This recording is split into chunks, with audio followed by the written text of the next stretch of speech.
everyone. I'm going to allow a couple seconds for everyone to get settled. Welcome. You can have your camera on or off. It's up to you.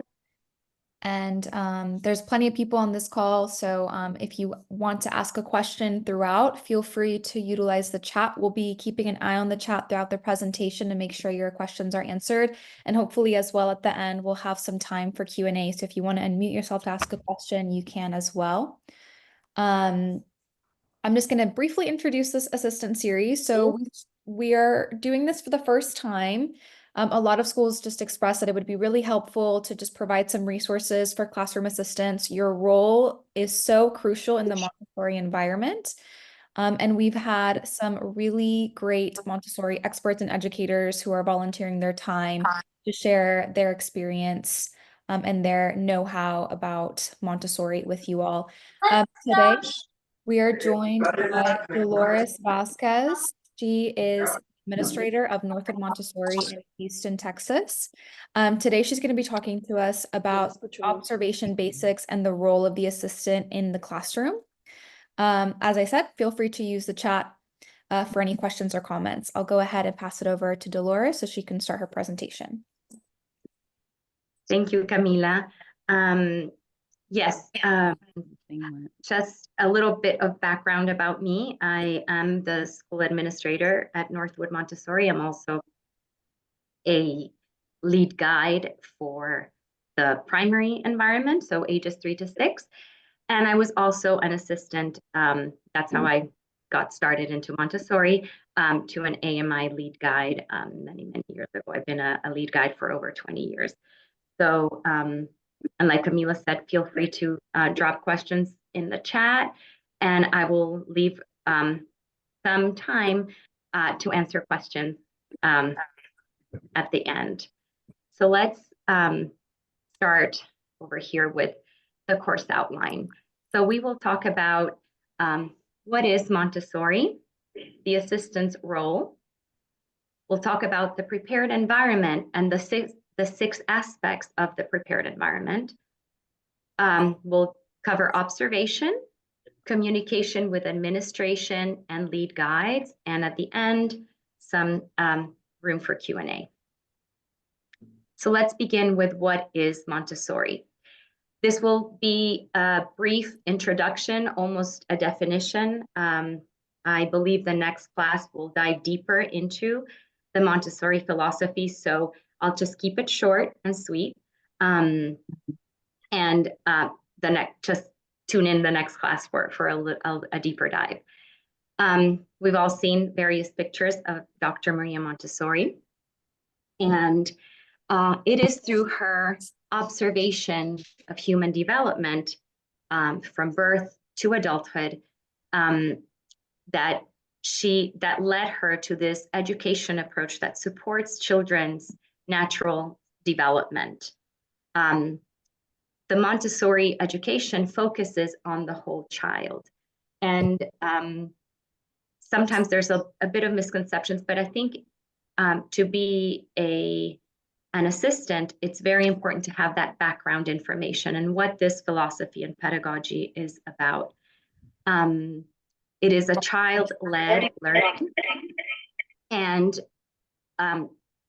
which leads to respect for a child's natural development. It respects the child's natural development. In a Montessori environment, the children are encouraged to explore. They have freedom of movement, and there is special apparatus within the classroom, materials that Dr. Maria Montessori helped design, that lead these children into the learning and then construct themselves in a sort of way. The teachers are called guides because we don't instruct, but we lead them. We are the facilitators rather than the direct instructors. So the core idea, as I said before, it is a holistic approach to learning, and it focuses on the whole child, and it cognitively, socially, emotionally, and physically helps the child by providing carefully prepared environments that provide self-directed learning and discovery. So a little bit about her philosophy. It is rooted in the belief that children are naturally curious. She did a lot of observation. So she gathered a lot of data, and the pedagogy and her philosophy is child-centered learning. The child is the active learner within the environment. And the guide, rather than instruct, guides them, as the word says. The environment is what we call the prepared environment. It is prepared to suit the needs and interests of each child, allowing them to explore and learn at their own pace. It is a hands-on learning. It moves from the concrete more to the abstract, depending on where they are in their development. But their classrooms are filled with design materials that encourage that hands-on. They attract the materials, as you know, attract those children to the shelves and to repeatedly work with them. They help them develop their fine motor skills, concentration, problem solving through concrete experiences. It leads to independence. It encourages independence. Children are given the freedom to choose their activities, their work, and are encouraged to take care of the environment. It also gives them that sense of responsibility and self-reliance. Our environments are mixed age groups. So whether you are in the Nido or in the primary classroom, those mixed age classrooms help the child to be mentored by younger peers and by older peers. The younger peers are mentored by the olders. It's sort of a community. So the younger children look up to the older children, and the young children are helped by the older children. Also, living the adult a little bit out of this mix so they can rely on each other and not so much on the adults in the classroom. And respect for the child. Children respect each other. Sorry, I skipped up. Sorry, Camila. Hold on. It's okay. I have these technical difficulties all the time. Oh my gosh, it's going the wrong way. Okay, there. It just went the wrong way. Okay. So, but by having that sense of community, the children are they do respect each other, and there's a mutual respect with the adults also in that environment. There's a quote here that I like by Maria Montessori. The goal of early childhood education should be to activate the child's own natural desire to learn. And that's where we come in as lead guides or assistants. We are that guide that will take them to have that spark for love of learning. So what is your role as an assistant? The role of a classroom assistant is crucial. It is vital to the success of the classroom community. While the Montessori lead guide is usually giving the most instruction, gives the lessons, you are still a crucial role in supporting that teacher, that guide, and ensure that the classroom operates smoothly. So I kind of call my assistant, you're guarding all my lessons while I'm giving a lesson. You protect those lessons. That's one of the very important roles that you have as an assistant. You're not simply a helper, but you are a partner who actively contributes to the learning environment. You help promote, and I say you because I'm assuming everyone here is an assistant, but if you are, this is what I mean. It is guided to assistance, but you help promote peace and order in the classroom environment. You value each individual child and their individuality, and you nurture that love of learning. You are a model. You model appropriate behavior of what we expect to see in the children in the classroom. You maintain a clean and organized environment and ensure that all students feel seen, respected, and supported. It is very important that you have a strong connection with each child as well as their parents. I believe the third class will, the third workshop will focus a little bit on positive discipline. And positive discipline, they always say connection before correction. So that connection with the child is crucial as part of your role as an assistant in the classroom. You support the teacher. And like I said before, it is a collaborative effort. You are a team. You work together. So in the Montessori classroom, the assistant will work closely with the lead guide. You create a partnership built on mutual respect and shared goals. So the assistant's role is not just to help with logistics, but to actively support the Montessori guide in facilitating an environment conducive to learning.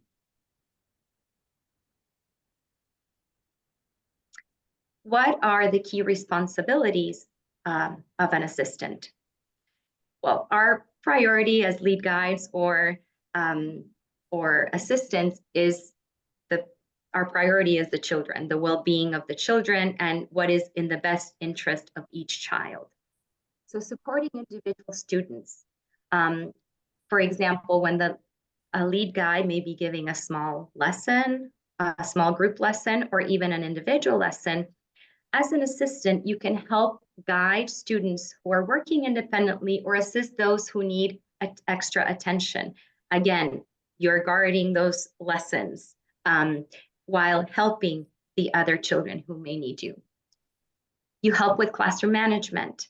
The assistant helps maintain classroom routines, which are very important when you work with children.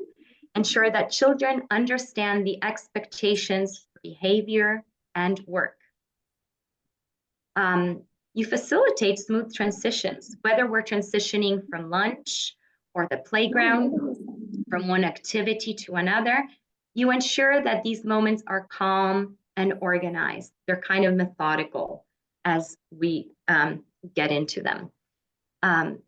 It's important that the assistant understands Montessori principles. I believe that the more you read about Montessori and the more, that you are exposed to her theory and to her pedagogy, you become more aware yourself. You kind of, as the children do with the work, you internalize this and it just becomes a part of you. You want to have some flexibility. You know that working with children, we can expect one thing, but we'll get another one. So flexibility and adaptability to meet the changing needs of the classroom and the children and the day-to-day is key. Upkeep of materials and environment. So as the Montessori assistant, you will help to ensure that the environment is always clean, safe, and ready for learning for the children. It's important that the materials are in beautiful order. We will talk about that later, about our beautiful environments, but if something is broken or something is missing, we want to take that out. We want to make sure we have plenty of paper. Pencils are sharpened, our sponges are moist for the polishing or for the work of the children. When the children come into that classroom in the morning, that classroom environment needs to be ready to go. And we keep it going as an assistant throughout the day and make sure that things are replenished and if they need to be, and ready for the children to continue working. Promoting peace and order in the classroom. So you know when you walk into a Montessori classroom, everybody, I mean, we've had observers come to our school and sometimes they ask, do you do something to these children? Why is it so quiet? Why is it so what? And our answer is no, this is due to many factors, one of which it is the prepared environment. And children thrive in that orderly, predictable space where they can focus, explore, and work independently. So as the assistant, you will contribute to this piece by helping promote peace and order, by modeling peaceful behavior. Children are constantly looking at us. They're in that absorbent mind stage. So they don't listen to us, to our words, as much as they see what we do and our actions. So we need to embody that peaceful, respectful interactions that we expect from them. Lead with grace and courtesy. Be firm and gentle. So always speak with a soft voice. Get close to the child, and children don't understand sarcasm or different tones of voice, so it's best to keep it monotone and short also. Encouraging independence. Assistants should gently guide towards self-sufficiency, allowing them the time and space to complete tasks on their own. If you see a child struggling to hang up their jacket and they're struggling with a zipper and struggling with a zipper, our first response as an adult, or we want to help them. We want to step in there, help them zip it up. There's no rush. The child can take as long as they want. Let them enjoy that process. Allow them that time, unless, of course, they come and ask you for help, and that's when you can step in. But it's very important to allow for that so they can feel their own success and feel that independence. Maintain consistency. I cannot say this enough. I mention this a lot in my parenting classes, but consistency is key with children. It makes them feel secure. So all the routines and that helps the children just feel secure.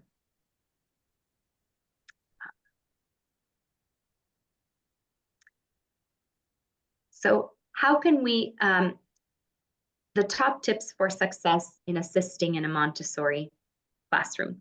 And with this one, I'm just going to go ahead and read them, because this is kind of like what I do for my school. It's kind of like a little, kind of like the rules that we just, it's better just to go so I don't skip any part. But observe quietly. Do not converse with adults who may be in the room, and be as unobtrusive as you can.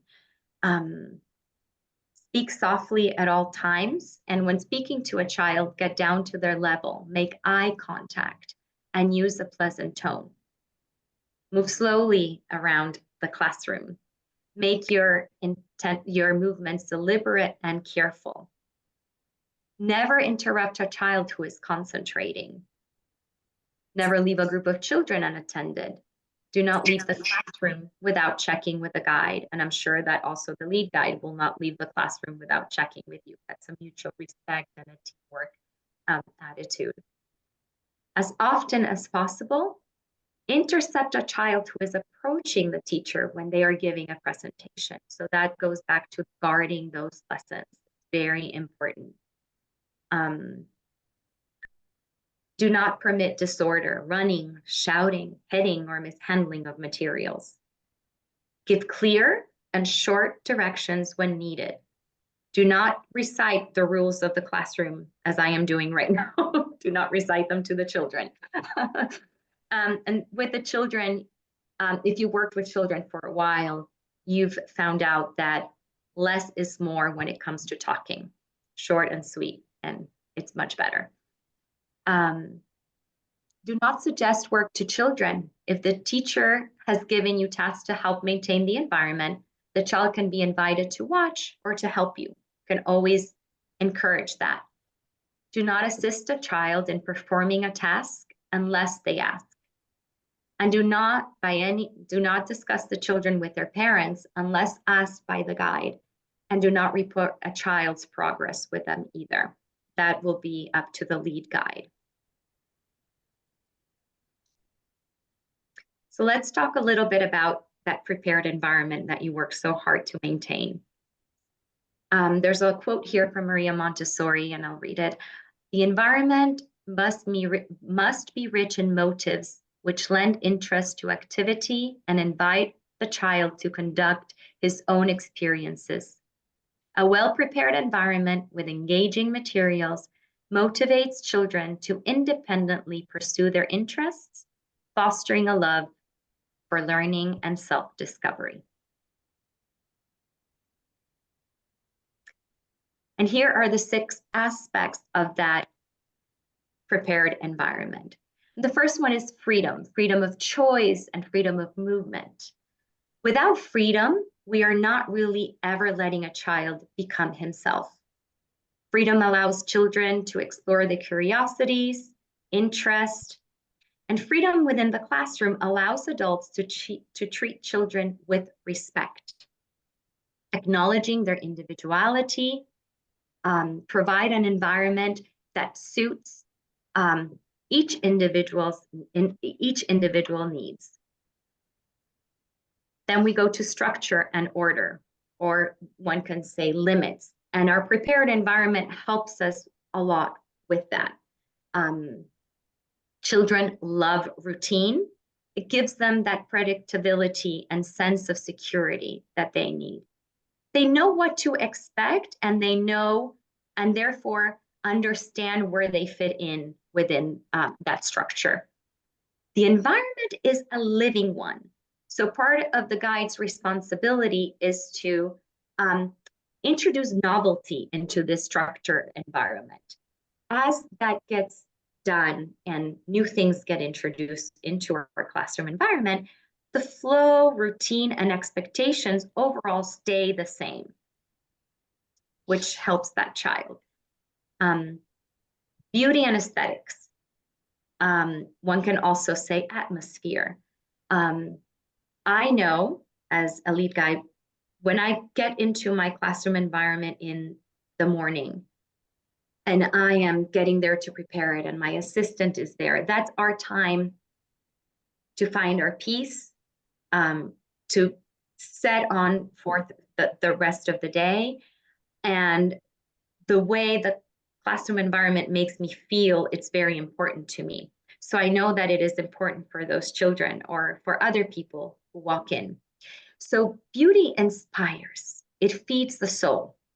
An environment should be inviting, both in beauty, in feel, and that doesn't mean that we're adding all these kinds of things to our classroom and making them ornate. Most Montessori environments are quite simple and minimalistic. And the beauty is in the order of those materials, in the order that we have around, the little artifacts from around the world that we can put, lamps, the ambiance. So that is quite important within the prepared environment. Then we have nature and reality. The emphasis on nature should be all around.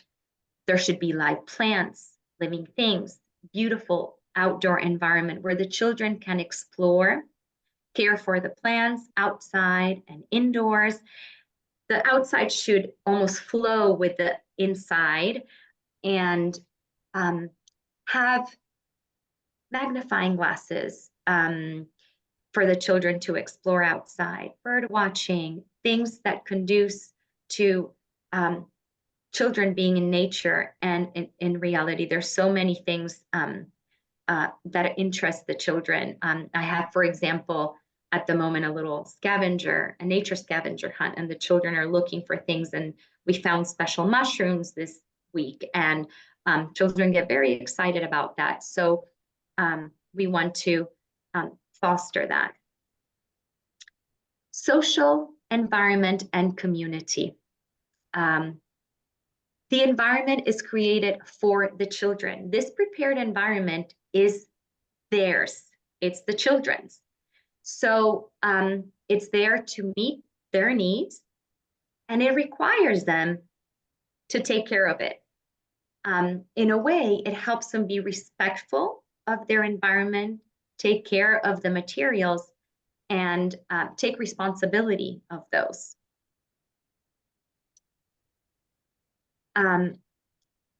When we have all those factors in, it creates a sense of community. So a child maybe using a polishing exercise knows that they must leave it so beautiful and clean it, leave it just the way it was on the shelf for the next person to use. So it creates a conscious attitude towards my neighbor and my fellow student, my fellow student who will be doing that later, maybe just to leave it beautiful, pushing the chairs under, leaving their space beautiful after we use it. And then the sixth one is intellectual and development materials. And this one really is dependent on the first 5 aspects. So it is through the materials that children build a concrete understanding of the concepts. They refine their senses. They focus on shape, size, taste, color, space, etc. In the beginning, these materials or works all emphasize the concrete. It helps build a foundation on which the student can continue to build on.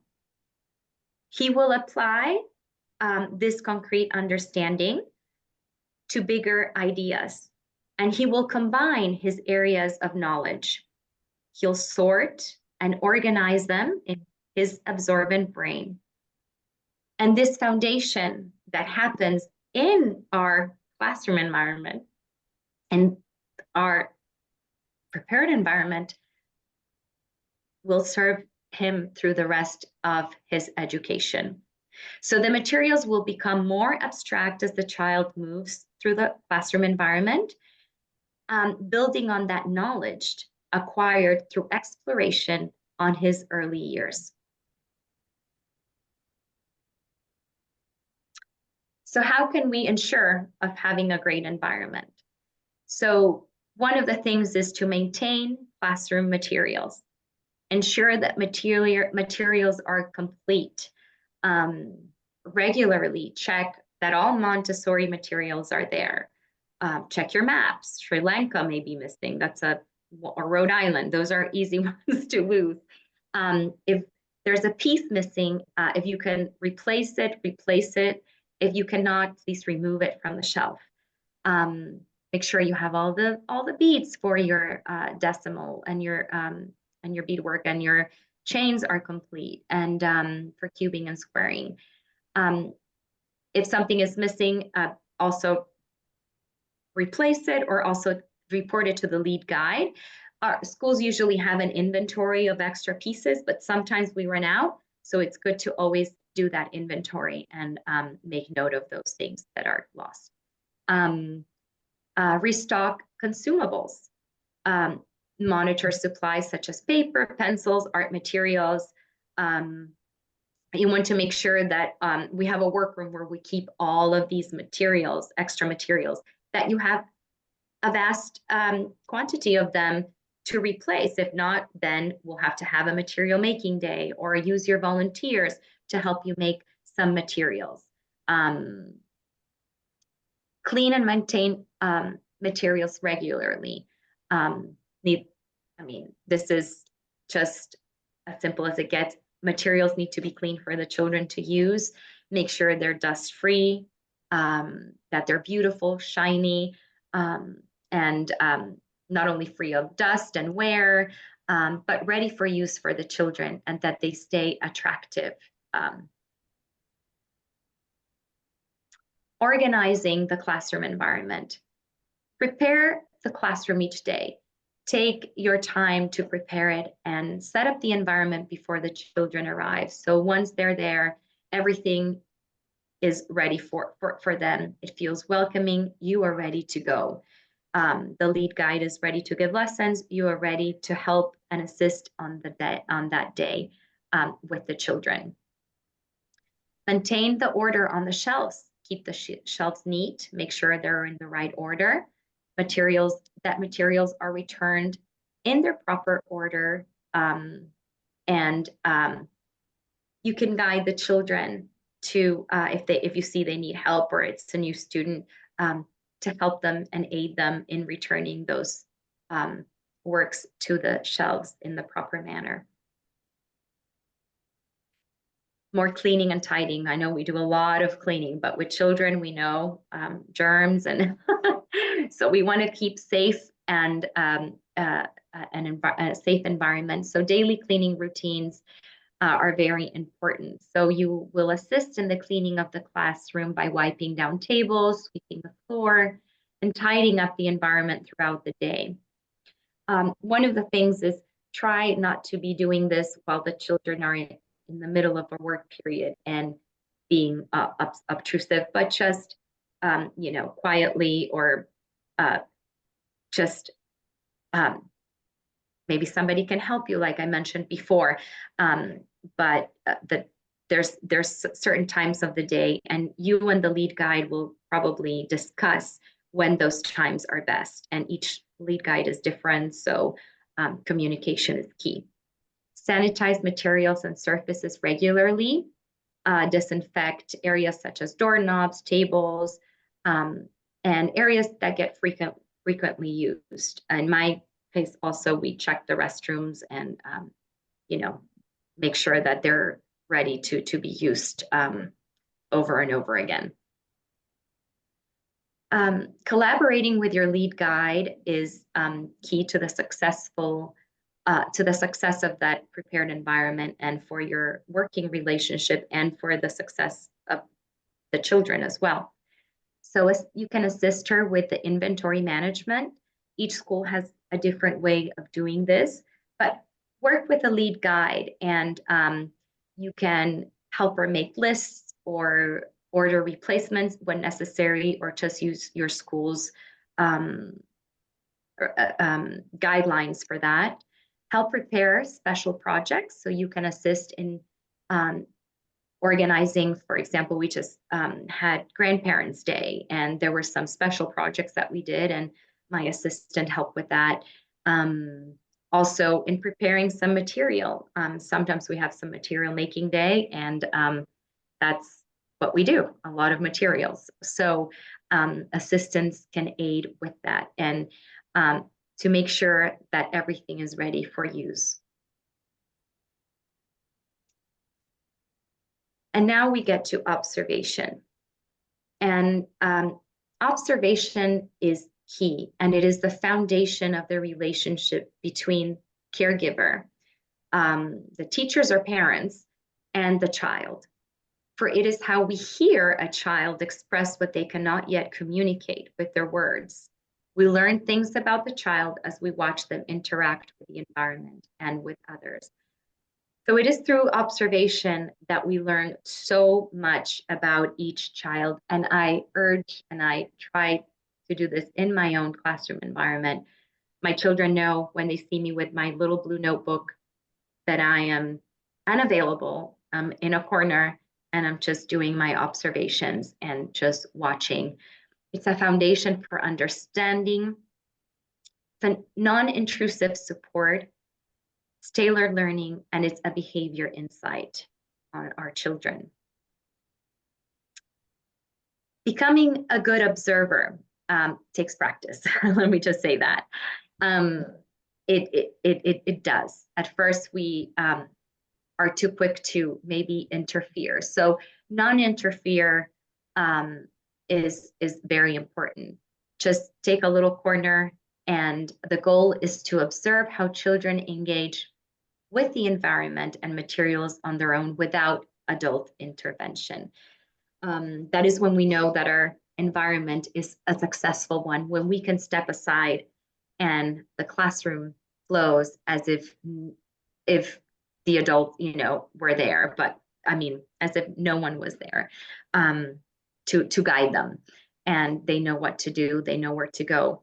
So it takes training for us as the lead guide and also the assistant, but also for the children. We teach them, this is what we're going to be doing. We're going to do observations, and we kind of give them that expectation that at that time, I use a notebook so that they can see, and of course I can write my notes, but they know it's a specific notebook for my observations. I have other notebooks for other things. So they know that that's what I'm doing, that I'm not to be disturbed. And the same can go for the assistant while they are conducting their observations.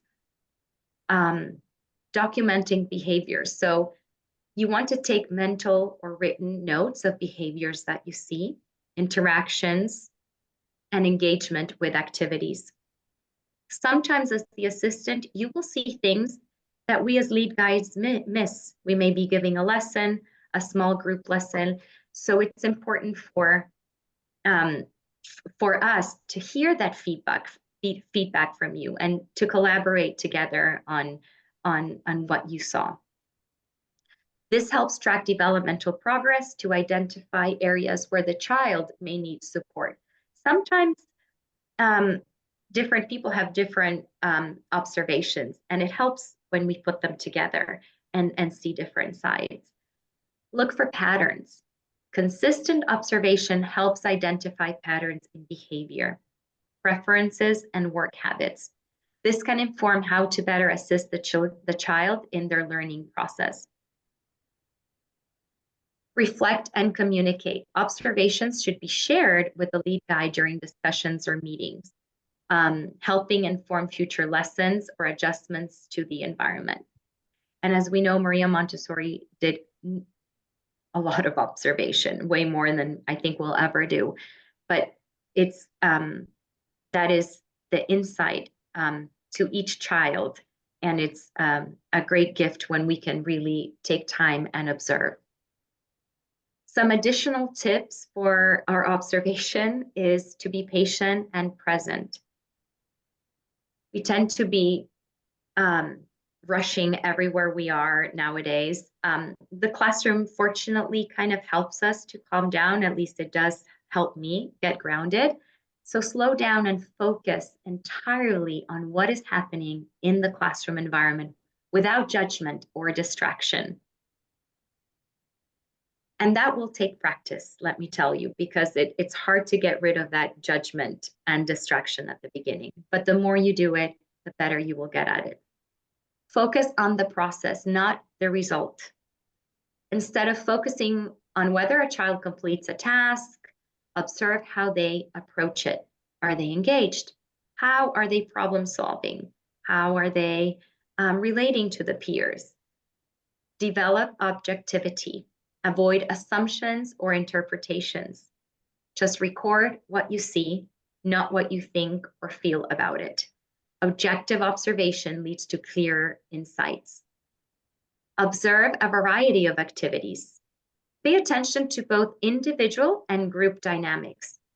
Notice how children interact with materials, their peers, and the prepared environment. Observe the lead guide. Observing your lead guide can help you anticipate how you can be helpful to their routine and needs.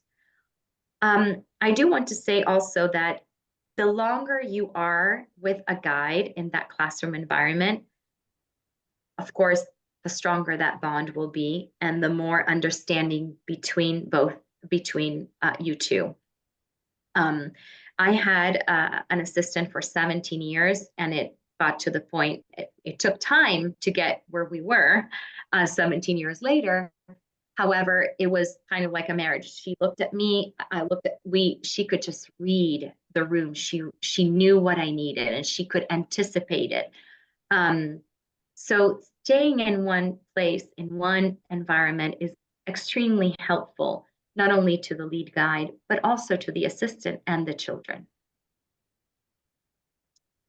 So collaborating with your team. I always say it's all about teamwork, and that's a big thing at our school at Northwood.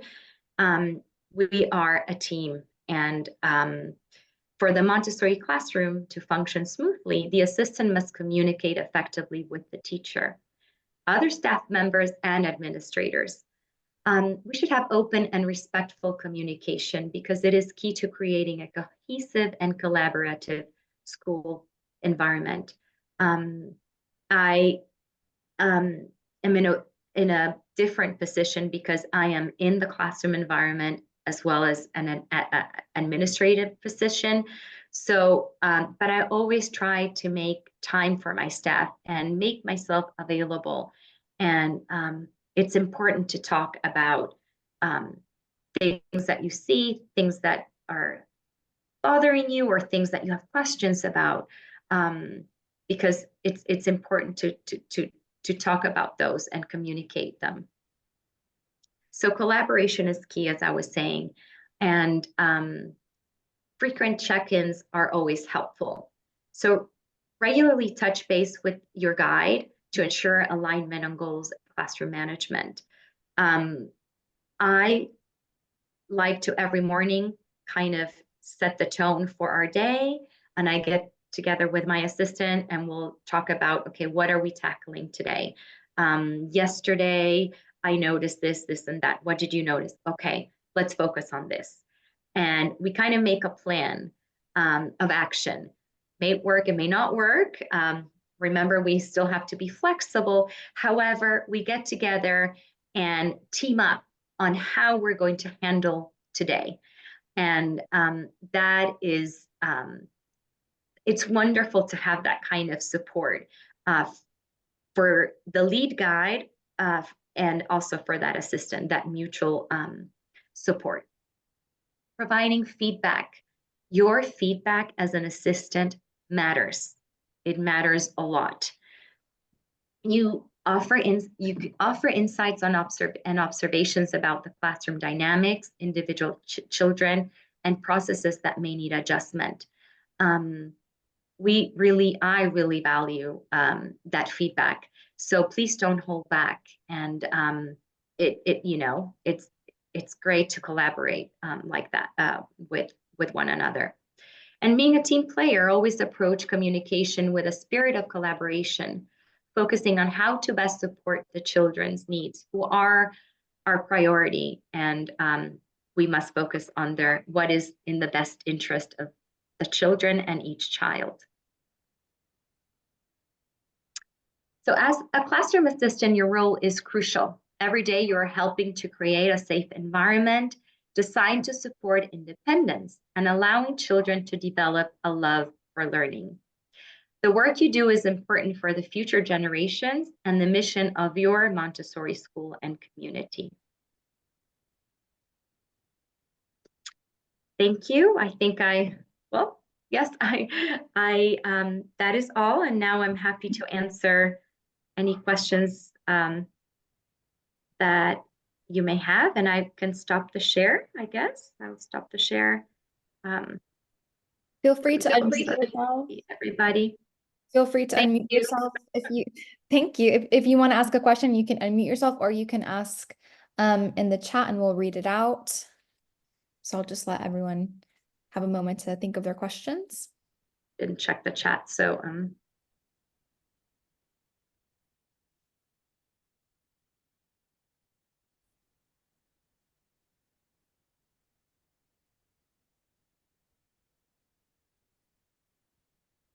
I know many of you have been in school now just for a couple of weeks if you started at the beginning of the month. So anything that may have happened that you might have a question about, or that you anticipate in the future that you want to know a little bit more so you can be better prepared, feel free to ask. Hi, this is Usha. I'm working in Miss Milton Montessori School and aftercare also assistant teacher. And I have a question on topic of freedom.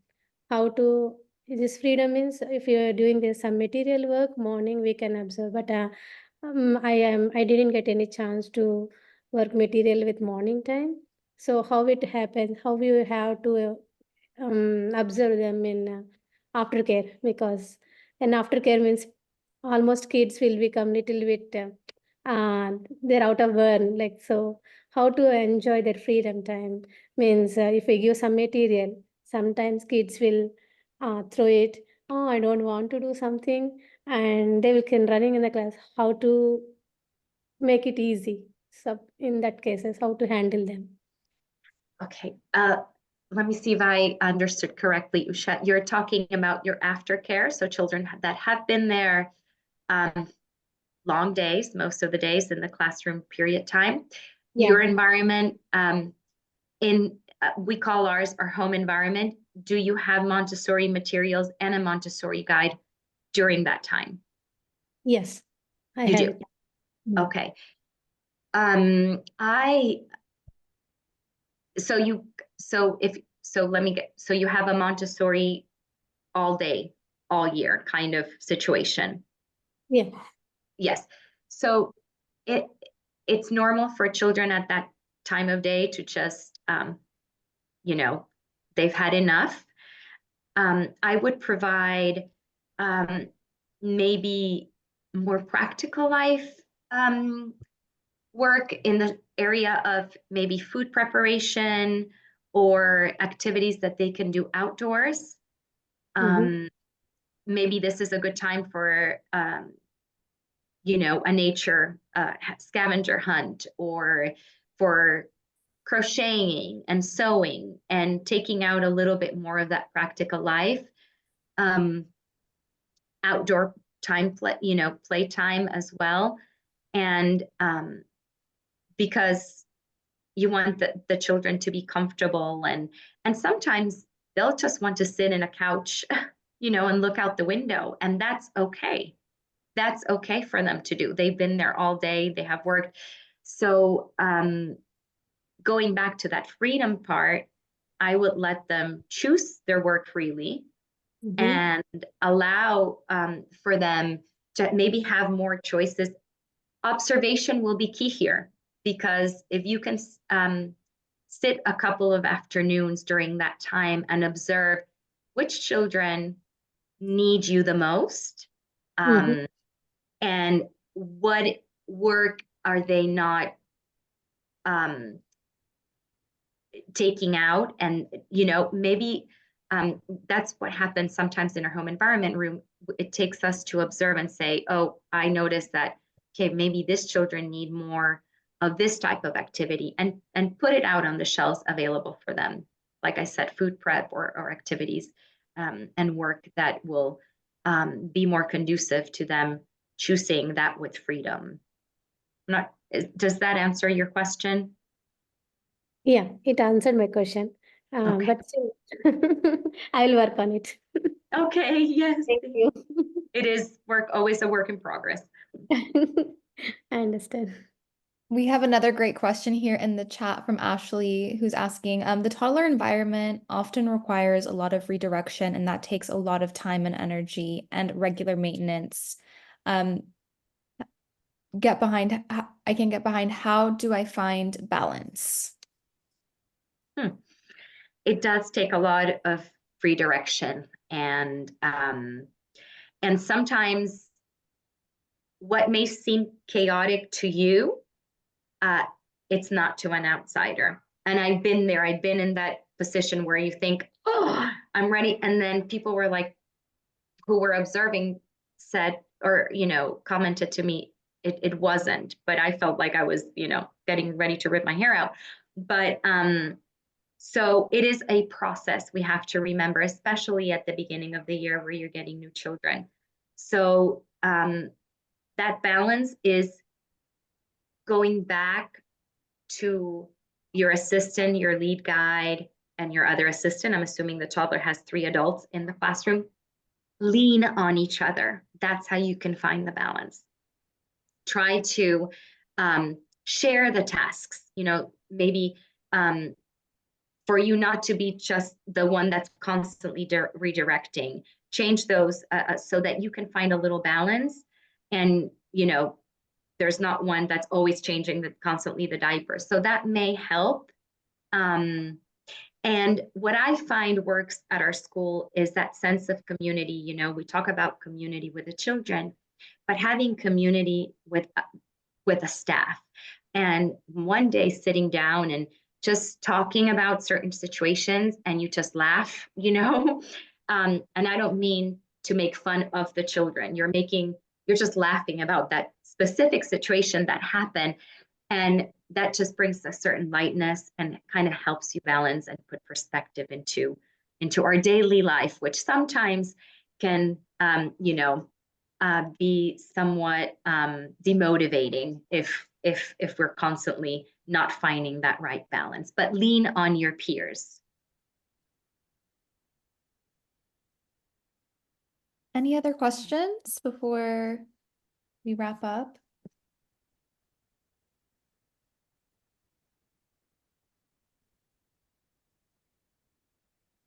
I'm going to drop here. If you haven't had a chance to check out on our registration page, we have a assistant training guide that's just kind of a document that outlines a bunch of things that you would need to know about Montessori, the basics, as well, so you can have that kind of to reach to throughout the year.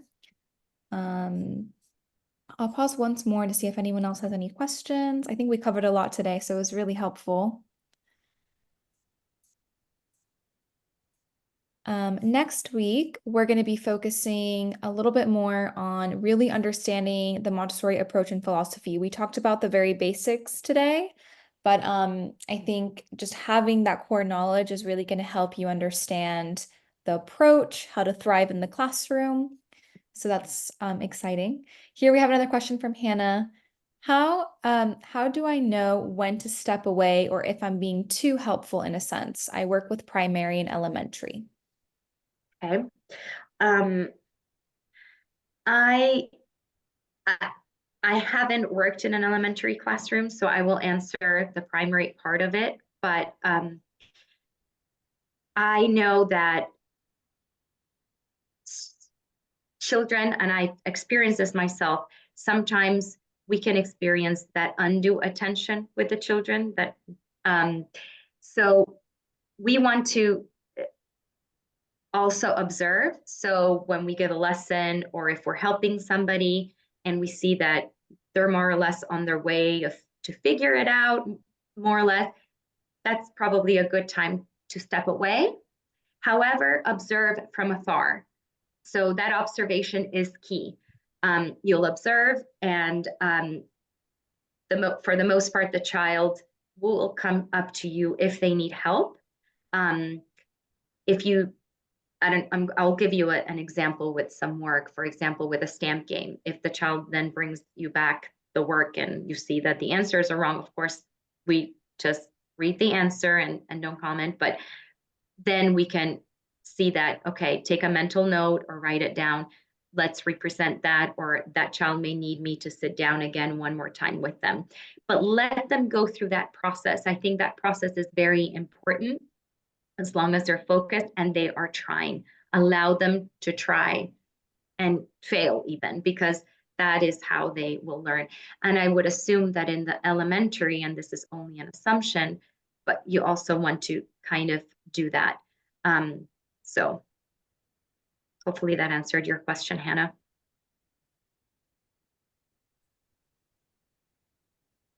We have a question here from Laura. Do you have any recommendations of websites and resources to get inspiration for making new works? I don't have off the top of my head. I can look for some and send them to Camila, and she can send them to you. I am AMI trained, so refresher courses are always helpful, and collaborating with other teachers and maybe going to forums. But I will look up some links and send them to you. Send them to Camila so she can share with the group.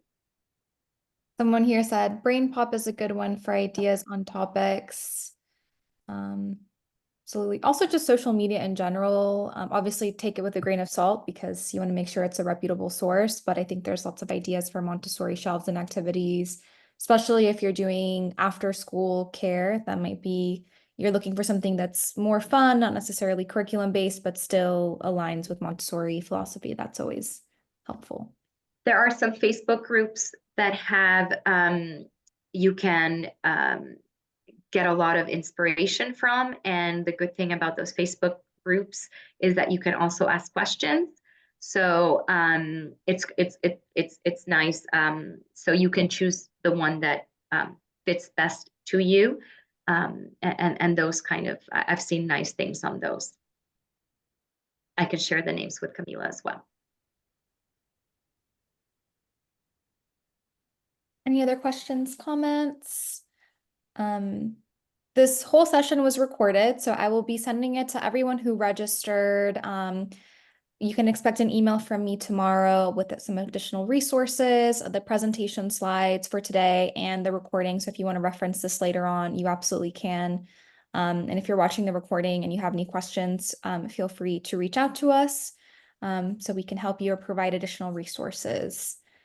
We look forward to seeing you next week at the same time to talk a lot more about the Montessori philosophy, the Montessori method, and then our final assistant session will focus on positive discipline, which is, I think, very crucial to just understanding how Montessori approaches children and communication with them.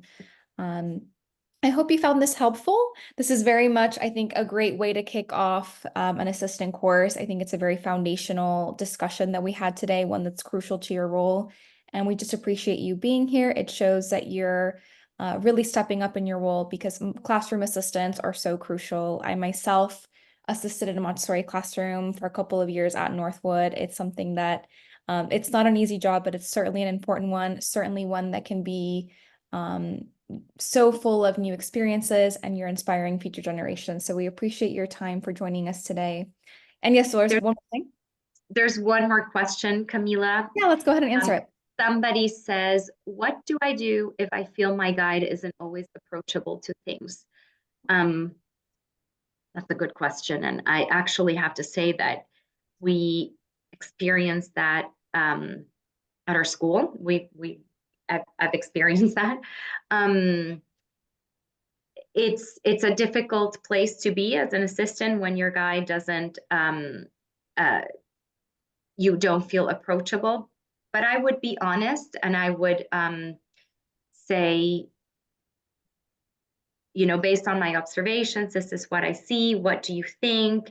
And kind of try to have a collaborative discussion. Sometimes it takes time, there is such a thing as chemistry with people, but if we all put our best intentions forth, I think that, we can make it work. But I would be honest and say, I'll give you an example that happened in my school with one of the lead guides and one assistant. The assistant, she wanted to step in a moment where she felt it was crucial, and she kind of asked the guide, and the guide said no. And then the assistant kind of continued to think about that situation, and it really was bothering her. She actually brought it up to me, and my advice to her was just be honest and let her know how it made you feel. So just like when we do with our children, is be honest with your feelings and let her know in a respectful way, that you also would like your ideas considered, or at least to understand the whys, and just talk it out. But, with respect and acceptance, I think we can get far. So yes, it's a work in progress. I know that. I hope that helps, but, I hope that, she does listen this time. All right. Any other last minute questions before we wrap up for the evening or afternoon, depending on where you're joining us from? All right, I see lots of thank yous in the chat. Thank you so much, Dolores, for sharing your time and wisdom with us. I hope you all found it helpful, and we're wishing you the best of luck with this school year. I know it's just begun, so there's so much learning to do. There's so much teaching to do. So we hope you have a fantastic school year ahead of you, and we'll see you back next week. Thank you very much. Take care, everyone.